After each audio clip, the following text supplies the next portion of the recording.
as you stand upon the edge, woven by a single thread, and fate may fall down upon you while the devil is knocking right at your door.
Hello, everyone, and welcome to the GameTyrant Esports Winter Series 2021, week number 6. It is a pleasure to be here with you. I am Benjo Hodger Sorensen, and with me today is Brock Proden Rubino. It's nice to be here. It is. It's after a whole week of not casting. It's nice to be back to see you. I agree. And Proden, week number 6 is really important because we are getting really close to playoffs. Yeah, and you definitely want to try to get one of those top 2 seeds so you don't have to face off against one of the other top teams. Exactly. So you get that better chance to get to that second. Or to the finals, I should say, because there's not a second round. So. Agreed. And actually, let's go over that layout right now. So the first week of playoffs will be semifinals match on April 3rd. That will be at our normal time. That'll be 8 p.m. Mountain Time, and that'll be a best of 3. The next week will be the second round of semifinals on April 10th, also a best of 3 at 8 p.m. Now, the most important thing to remember is the finals is not at our regularly scheduled time, Broden. No? No. It will be April 17th at 10 a.m. Early. Here at the GameTyrant Gaming Center. Now, I know that there have been worries and discussions about the impact of the COVID-19 pandemic and what that means for crowds. Mm-hmm. We are working on that, and rest assured, over the next few weeks, because we have 3 more weeks to make sure we have an answer to that, and we will let you know. But hope, pray, do whatever it is you do to send good vibes and make things happen so that we get the live show, everybody. Well, and one thing great about the game center, it's big. You can spread people out. Yeah. You know, nobody has to be close, and you take the precautions that you need to do to have it and have it safely. That is true. And so that will be a double feature, actually. We will have the third, fourth place match as well as a best of 5 finals. Now, that's going to be a lot of fun. Those are always fun because, you know, you see what they ban the next game, or if they try to go with the same strategy, you change it up, you know. Because sometimes you get some really weird picks that, like the Garen we got one time from Spirit Breaker in the top I do remember that. I do remember that. Yeah, it's great. And speaking of Spirit Breaker, his team will be playing here. You can see Cloud9 versus Keep Your Summoners is our game tonight. We are already into the draft pro, and we have all 6 bans out. And an That was Nivea quick. ban. I didn't. That's normally a ban on Mr. One Bear. Well, there you go. Yeah. I guess so. It's just a respect thing now. Nivea is a strong champion, and you know, if you notice the mid laners starting to on one of the other teams is starting to play that, you definitely don't want to have to go against it, especially if they're proficient at the champion. So I wonder if it was a setup for that, for the Udyr, because they banned away Hecarim, which is another one of those top-tier junglers. You ban away Anivia because you want to play Udyr, but Cloud9 say, oh, thank you. We'll take that. I mean, we saw what happens when Udyr goes against an Anivia. It's no fun, you know. You just run around a blizzard the whole time. You don't know which way to go. That is true. So then do Keep Your Summoners pick up the Ashe really quickly, because Ashe does a really good job into the Udyr. Okay, so we have a note from production that actually Cloud9 and Keep Your Summoners are on opposite sides of the map. That would be Keep Your Summoners on blue and Cloud9 on red. Okay. We're getting an update on the graphic right now. Thank you, production, for letting us know. I like seeing the Xin Zhao again. Yeah. But I want to know if it's going to go top again, or are we going to see, I mean, even maybe mid, or with that range to jump. Mm-hmm. I mean, usually mid's a pretty safe lane, but if he hits you with that, you just jump right in and the jungler comes in and you get the insta gank. But I'm assuming jungle, because I would think that's where he would normally be played. That is where he would normally be played, but I think you have a really good point. Mid or top has a lot more reason to be played now.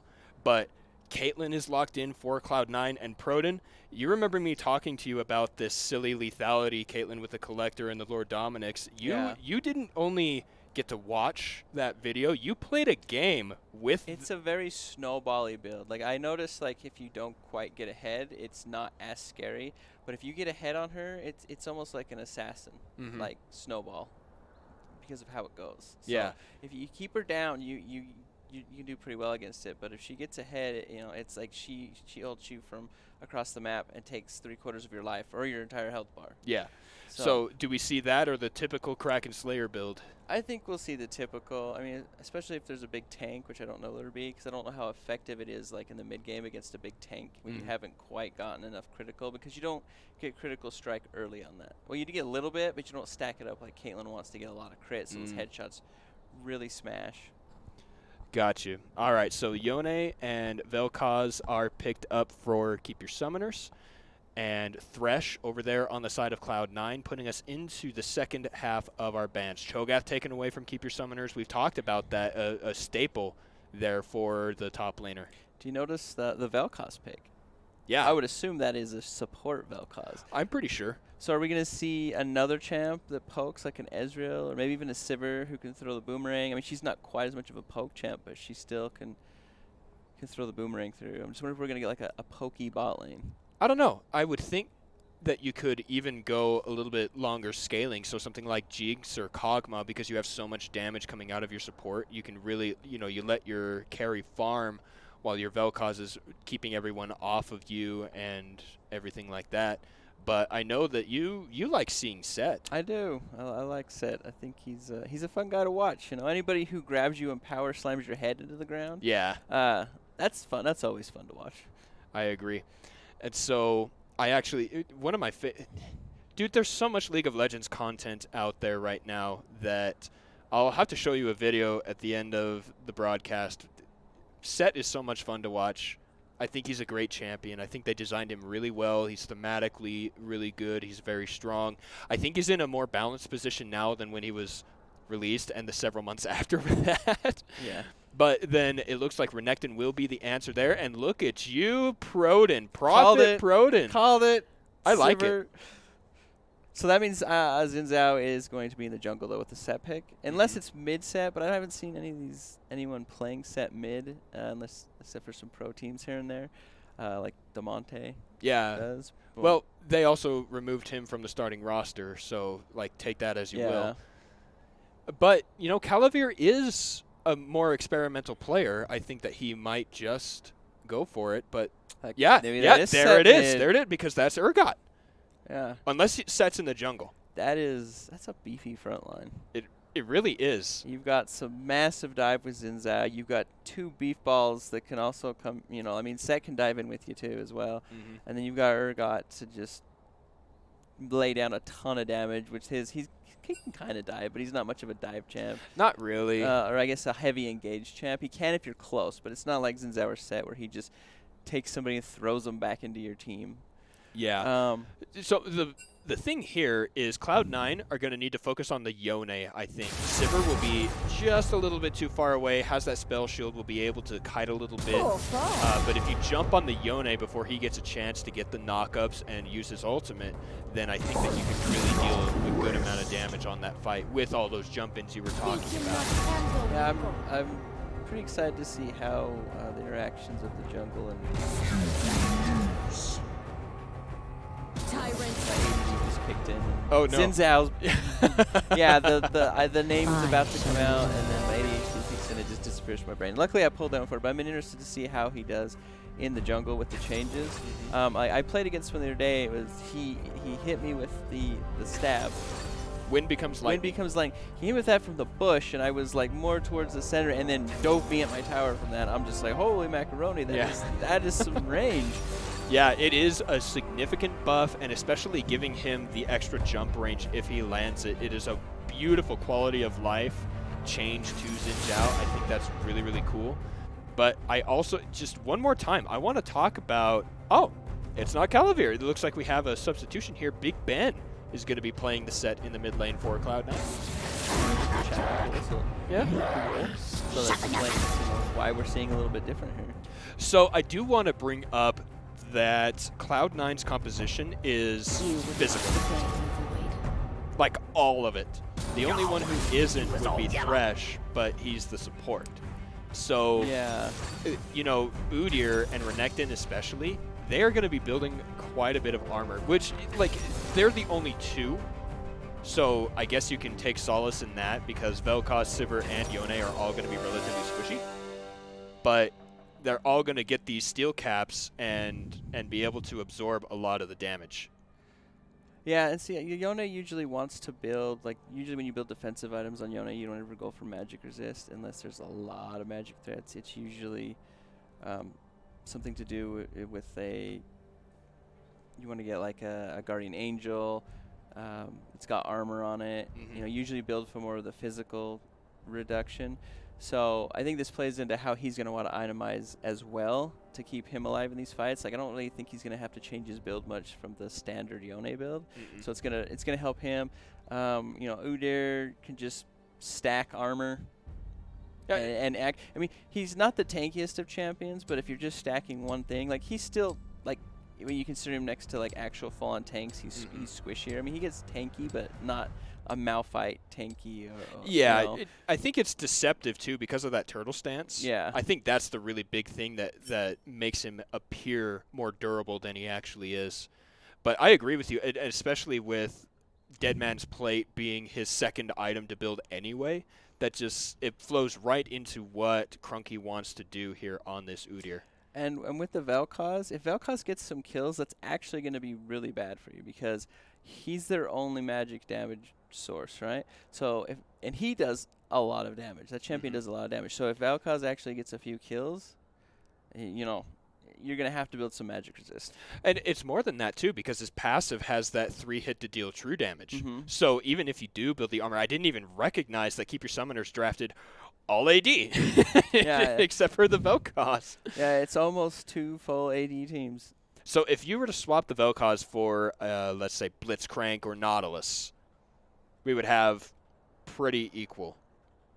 Yeah, I mean, because Thresh does do a little bit of magic damage, but he's not building any items to enhance that magic damage. No, just so. collecting those souls, getting himself a little armor and ability power throughout the game. Where Defu playing Vel'Koz is going to itemize into AP items. Yeah, so. yeah, for sure. Oh, Everfrost. Did we see the Everfrost from the Vel'Koz? Wouldn't that be fun? I could see that. I could definitely see that. That'll help with more peeling from Xin Zhao and Set, diving in, even maybe Thresh. If you watched LCS today, Jensen played Ahri and got a 3-man Everfrost, like 3 of them in a line, and they just stood there and died. Yeah, it felt really bad because I'm a fan of the team that Jensen was playing against, like a pretty avid fan. But I want to talk about Sivir. Sivir has been one of my favorite champions since I started playing League of Legends. And I think she belongs in the meta always because her ultimate is just so much fun. And she has wave clear. Yeah. An ADC with, you don't have to build anything for her wave clear. It's just, normally like for Jinx, if you want really good wave clear, you build a Hurricane. Yep. Any of the champions, you build a Hurricane if you want really good wave clear. As a marksman. With her, you just throw a Q and you clear the wave. One of my favorite builds was you would rush the Manamune back when it was also overpowered. But even before the Muramana was even an item, that was what I would do, is I would build the Manamune because I knew that I needed all that mana. And I think that that's a great way to go, especially because you can buy a tier starting item. We saw that from Cloud9. Yeah. I don't think you do that, every game. Yeah, but it's one of her highest build wins right now. I played it. I don't like it. I like the straight up auto attacking build with the attack speed and all that. I mean, it's effective if it fits your playstyle, and it's probably just I'm not used to playstyle and how the damage is different.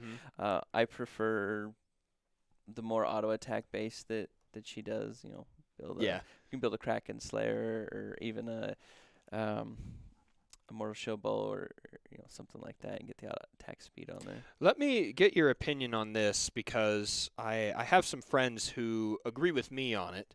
What do you think of the introduction of Immortal Shield Bow, Prowler's Claw, and other mobility items like that just give you a jump for free? Well, a lot of the champs weren't designed to have mobility, and so now I don't think they're game breaking because most of them have long cooldowns. Like, except for like some of the other bruiser ones, they're not quite as long. They're more around like 6 to 9 seconds. But with an ADC, their ones they're a little bit longer. What's the one called for the ADC? Gale Force. Gale Force. Names. Yeah, the Gale Force I think it's got a 90-second cooldown.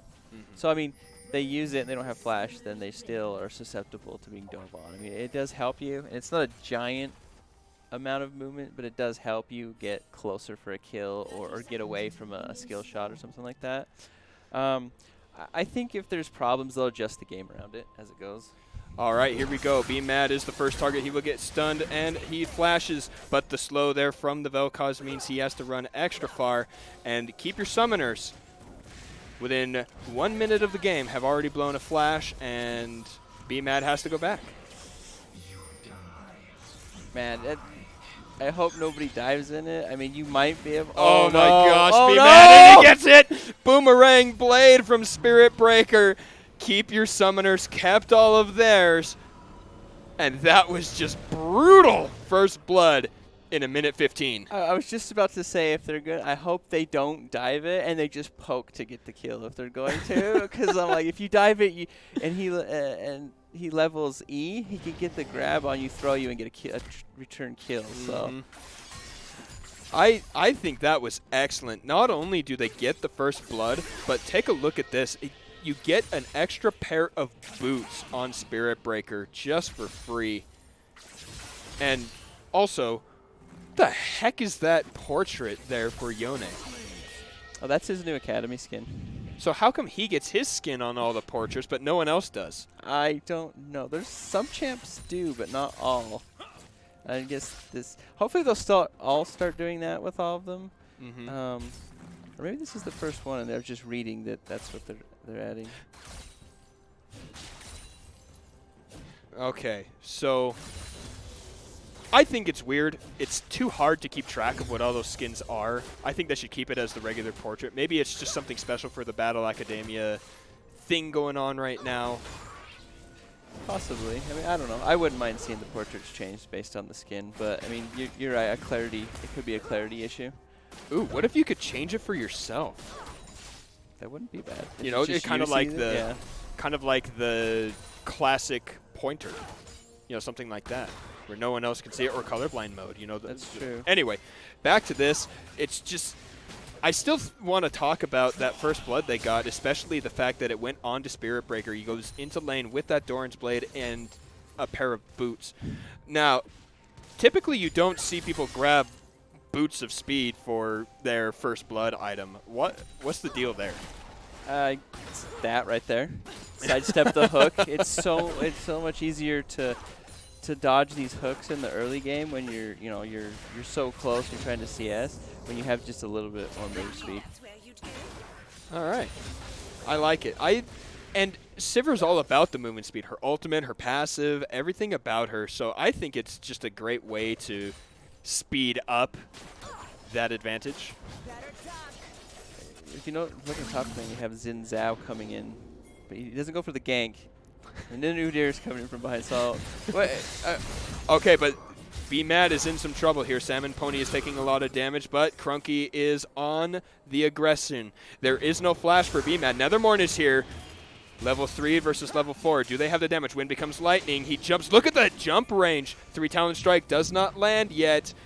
Salmon Pony is hiding. They drop the ward. They have vision, and that's a nice disengage there. Oh, look. Set's moving up. They see him. This is going to turn into a 3v2. That's a stun from Crunky. He gets pulled in by the face breaker. Ataris gets the knockup, and they get out safe. What a crazy chase there. I love the... Oh, no! Oh, no! Ignite is down onto Candy Bar, and Spirit Breaker gets his second kill of the game. That makes 3 over to the side of Keep Your Summoners. No, that bottom lane is it's not going to be playable anymore. That feels bad. Sivir with 2 kills. Vel'Koz with a kill. I mean, Spirit Breaker and Defu are just going to keep bullying this lane, and without help, it's going to get worse and worse. Yeah, yeah. Like, I wanted to say something clever about it, but no, you're right. That's all it is. It's really, really hard to deal with that. Speaking of Defu, here he goes on to Big Ben. He flashes away. Crunky is here, doesn't have his flash because he took Ghost, but I know what I mean. And he will make it out there, burning that summoner spell. Defu doing a lot of good work here in this game. Already 1-0-2 and burning a flash. That's not taking... See, I don't know about on Udyr not taking flash. I don't know. It seems greedy to me, because that means you can never miss position. That is an interesting thought, because Udyr is very prone to that. We saw that in the LCS today. And, you know, if you can't miss position, you're just relying on that movement speed. Half of it, when you activate the Turbo Chem Tank, is based on where other champions are, too. So I'm with you. I think you do take flash. Yeah, I mean... I understand, so you can run in, but once you get into the team fights, it's going to be hard to just run through the team and get to where you want to go. And sometimes... Oh, here we go. BMAD already has his flashback from the first blood about 4 minutes ago. 5 minutes, rather. BMAD survives, and Crunky makes it out. But another very good gank. Ataris going against Big Ben here, and fights, Proden. What I was going to say is like sometimes like you see in pro play, they'll run in with that chem tank, they'll flash to the back line and get the stun on the ADC so everyone can else engage. Nice flash, but Defu gets hit with the Wind Becomes Lightning. Nice knockup. Do they have it? Candy Bar flashes forward. Spirit Breaker picks up his 3rd kill. That's a killing spree. Knockup there from Nethermorn. Into the trap. The damage is really close. Candy Bar goes in. Takes almost his entire hit points. That level up saved his life, Proden. But look out. Ataris is here. He's on this Yone. He's going to try and stack up those Qs to get the jump. He jumps away. Nethermorn is trying his best to fight him. That's an ultimate. Ataris gets the kill onto Nethermorn. Candy Bar is in the brush. He's dodging it out, trying to get the kill onto Spirit Breaker, but he will go down. Rampage now for the bot lane of Keep Your Summoners. Yeah, you're a level 4 Xin Zhao. Again, going up against a level 6 Yone. You don't fight that. You just run away, because that's what's going to happen unless Yone happens to miss every one of his abilities. But most likely he can just right-click you and kill you at that point. Yeah, that's really true. And especially, look how fast he is. He has those Berserker's Greaves. He's going to be able to dodge everything like we were talking about, just like Sivir will. Now he's 1-0-1. He is about a wave behind on the CS, but that's okay because he got a kill. Plus the assist. Like, that was a beautiful move from Ataris from the mid lane going down to the bottom. Another fight here. Defu going to take some damage. Candy Bar dealing quite a bit here. Do they pick him up? There it goes. Nethermorn will pick that one up. So to say they've already amassed a 4K gold lead, but they'd get a nice trade back there. Got a little bit of gold back into their pockets. I mean, this early in the game, 7 to 8 minutes, and you have 4,000 gold. Like it's really hard to play. I mean, it's always hard to play when you're behind, but this early in the game, it's even worse to have that big of a lead. Like if it was 25 minutes in the game, it's 4K. You can probably still straight up fight with the other team as long as you don't miss a position badly. But this early in the game, if that player with the gold lead comes at you, you can't really fight the fights. Take a look there. Bank account for Spirit Breaker is the lead. It's crazy. And it's going to get even bigger. Candy Bar is in some trouble. Jumps himself right back into that knock-up with the 90 caliber net.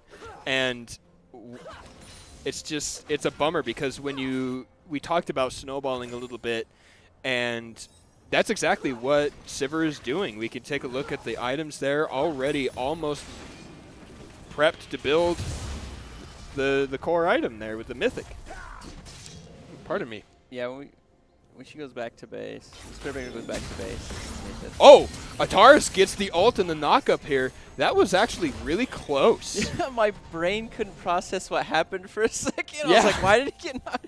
Yeah, like I knew why he got knocked up. I was like, what the heck is that on the ground? I haven't seen that skin in a game yet, so I like couldn't recognize the animations at first because of the different colors, and it kind of threw me off. But that was a really good ult to stop him from immediately getting away. Here comes the dive onto BMAD. He is underneath the turret. Salmon Pony taking huge amounts of damage. One more turret shot won't be enough. Crunky helps set that one up.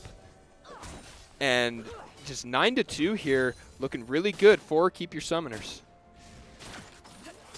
Yeah, they're gonna have to slow this game down and get some gold into their pockets, because how the game's going right now, they're keeping a really high tempo, and if you can't slow the game down, you're never going to be able to get a chance to come back on it.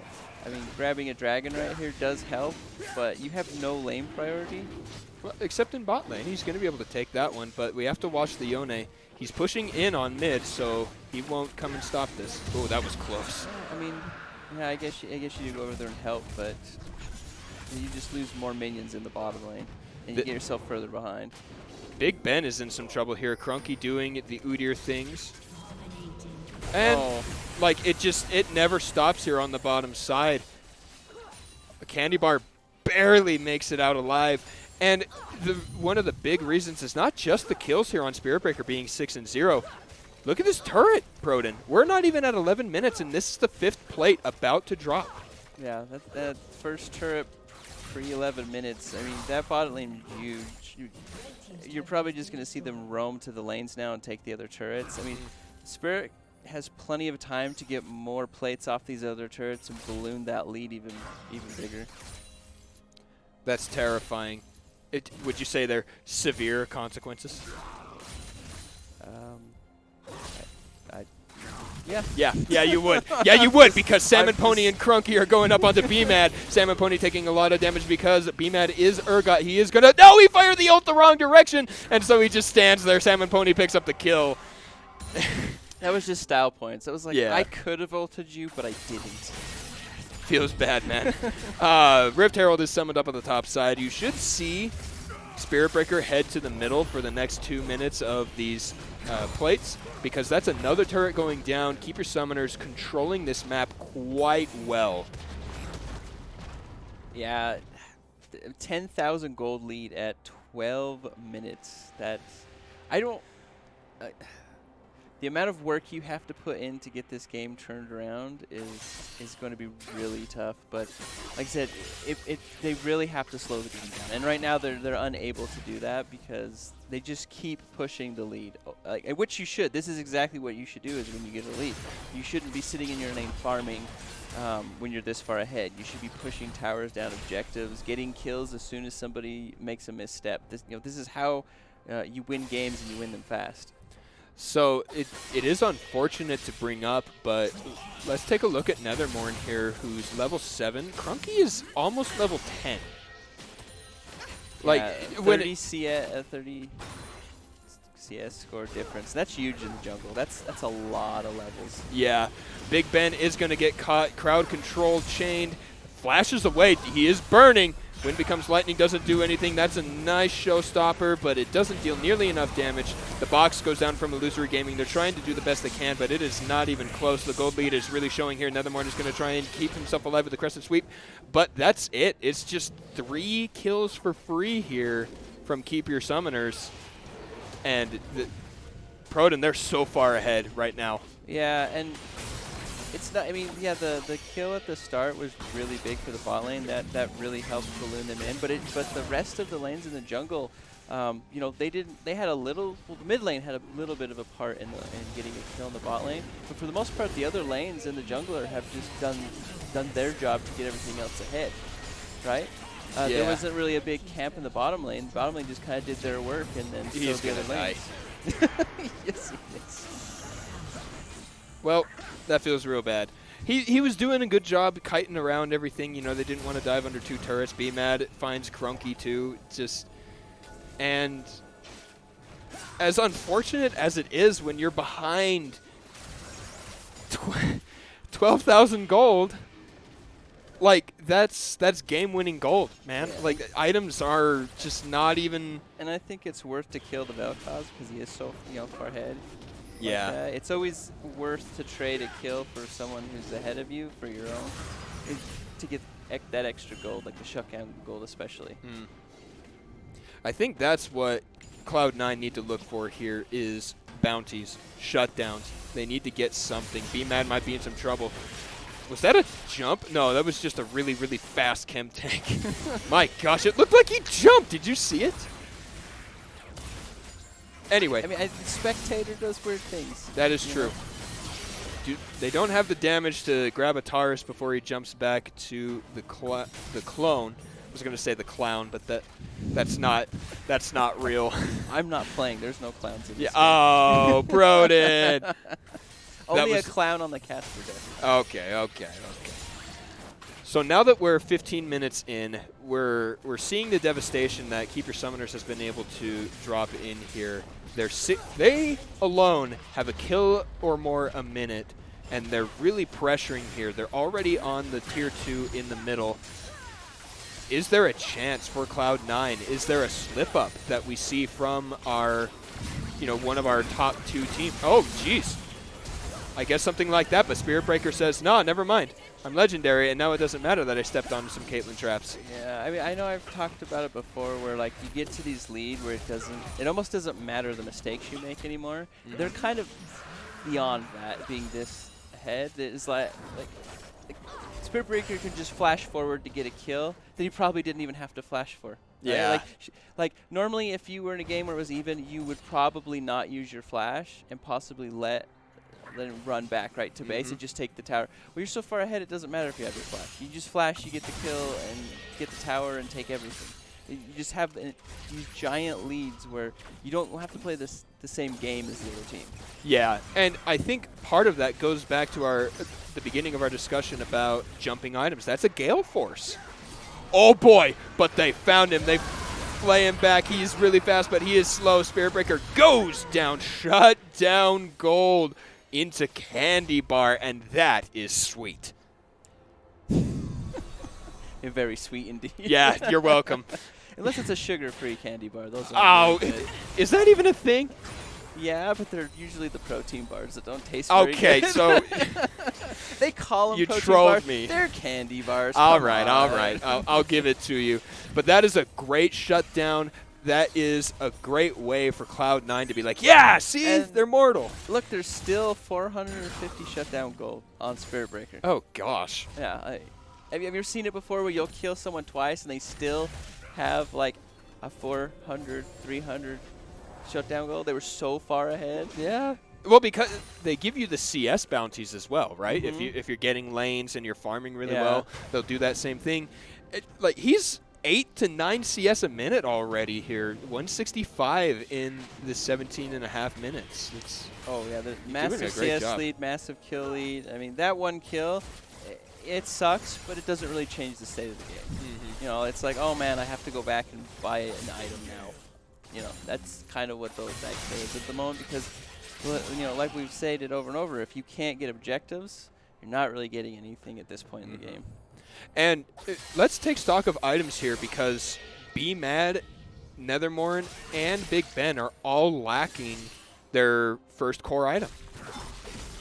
And that's not good here at almost 18 minutes. You should be getting one of those every 10 or so. Oh, but Salmon Pony's going to be in a lot of trouble. Candy Bar dealing a lot of damage. He's going to get the stun onto Illusory Gaming. The knock up, the damage. Hook goes wide. And here we go. Ace in the hole. This is an exact setup. Ooh! Meanwhile, bot lane, I think is what they say in the meme world, as inhibitor number 1 is taken down. 18 and a half minutes. Crunky summons the Rift Herald Proden. They could possibly finish here. I don't think they will, finish. I don't think they they're finish. definitely getting a tower. Oh my gosh. That damage was incredible. Well, in goes the life form disintegration ray. Big Ben does survive. Nethermore going to try and do his best. And No, actually, they're going to I finish. stand corrected. Keep your summoners have just blasted the game here. Ataris will help pick up another kill. BMAD is still alive. Nethermorn in the front lines now. They don't have the minions, so they can't go on the tower. Nethermorn is super, super low. Spirit Breaker gets that kill. Salmon Pony's going to just run up there and take the shot. Proden, is this a sub 20-minute victory? Yeah, it is. They shouldn't be able to stop him unless they just run it into the pet. Here is our last fight. Crunky is caught, and we get the spectator bug of doom. And ladies and gentlemen, this right here is League of Legends. Wow, was that the biggest snowballed lead we've seen this season? I want to say yes. That was incredible. Because like it takes effort to keep a snowball going. Yeah. Like, how many times have you been playing and your team is up like 10 kills and then everyone kind of just farms lane and hangs out in the jungle and 2 people try to actually push objective, the other 3 are humdinging around, you know what I mean? And they don't put, and then the other team all starts coming back because nobody wants to do anything. No, they got that lead and they just like blasted through the front door, you know, like tried to lock the door, they just kicked it down and went through. Ate all your food in your fridge. Yikes. I got confirmation from production that is 19 minutes and 24 seconds for victory. That is fast. It is very fast. Don't worry, Udyr died. Did he? That's what I just heard. And You know, I think it's funny. I'm like, man, I sure would have went flash. And Udyr's like, I'm just going to run fast. I don't care. well, so I'll say this. That game showed really good news for Keep Your Summoners. They've only lost the one game to Mikasa Dudes, which was excellent, by the way. Go back to last week and rewatch that VOD if you missed it. That was a good game. Oh my gosh, it was beautiful. A true gem from the esports series here at GameTyrant. But it also shows a little bit of weakness in Cloud9. I think that they need to figure out a way to keep not Crunky, the other jungler's name. Well, that's embarrassing. Do you oh have my ADHD gosh. now? I don't know if I have ADHD. I think I'm getting old and forget. I have Alzheimer's or something. Nethermorn, they need to find a way to keep him leveling up because he was down 2 levels the entire game. The CS with jungle, it's you know, if you're a laner like me, you think, oh, you're down 30 CS. I mean, yeah, it sucks because I've been in lane down 30 CS, so I can still do stuff. When you're down 30 CS in the jungle, though, like that, like what was that, 3 levels? Like that's huge. It was 2.5 levels. You're probably going to be at down least. like a level and a half in lane or something like that because you could be sitting in lane collecting XP. Well, not in the jungle. Like if you're not actually showing a higher creep score, you're not getting XP for anything. That is true. So, well, we're going to wrap up this particular game with a really special shout-out, Proden. a special shout. A special shout-out. Big Ben was substituting because Calavir is celebrating an anniversary today. Congratulations, Calavir. 2 years for the man. 2 years. Yeah, that is very wonderful. We're glad that you're there instead of playing video games, sir. That is a good way to put your priorities. I'd rather play video games. All right. Well, anyway, Maybe because I'm not with anyone. Is that where we flash a Forever Alone up on the screen? No, yeah. not Forever Alone. I'm with you, buddy. I'm with you. Yeah. Thanks. That'll do it for our first game. Congratulations to Keep Your Summoners. Well played to Cloud9. I really do think they did a good job. They got those shutdowns and everything. It was the snowball. They tried though. That's the thing. Yeah, Some people just roll over as they weren't giving them anything. I mean, they were just taking it. They were doing their best to stop it, which is nice to see the fight that's still there. I agree. The fight. Speaking of the fight, we will have more games for you next week, our last regular season week. So you don't want to miss that because we will be able to announce who will be our first, second, third, and fourth seeds going into those semifinal matches. Speaking of the semifinals, let's give you one more reminder. April 3rd, best of 3 starting 8 p.m. Mountain Time. April 10th, best of 3 starting at 8 p.m. Mountain Time. Third, fourth place match. And best of 5 finals on the 17th of April, 10 a.m. I know that's rough for us night gaming people. Get up before noon? Yeah, I know. Man. I know. But it will be an amazing event. And again, everyone send everything that you do to make stuff happen, within the boundaries of law. Let's make that really good. We don't want people making sacrifices or anything like that. Some people will be like, okay, you said so. Don't listen to me. But do whatever it is you do within the boundaries of the law to make sure that we get the live show for the finals. It is such a good time. And if it is going to be live, make sure and come. Hang out with us. Meet us. Will there be prizes if it's live? Do we know yet? I don't know the answer to that, but I will say this. I will say this. I'm not promising anything, but that is how they've done it in the past. Yes. So, those are all the facts you need to know, everybody, and that's going to wrap it up here for the GameTyrant Esports Winter Series 2021 on behalf of this little broadcast crew, production, casters, players, and everyone else around here. We want to say thank you so much for watching, and good night. Bacon.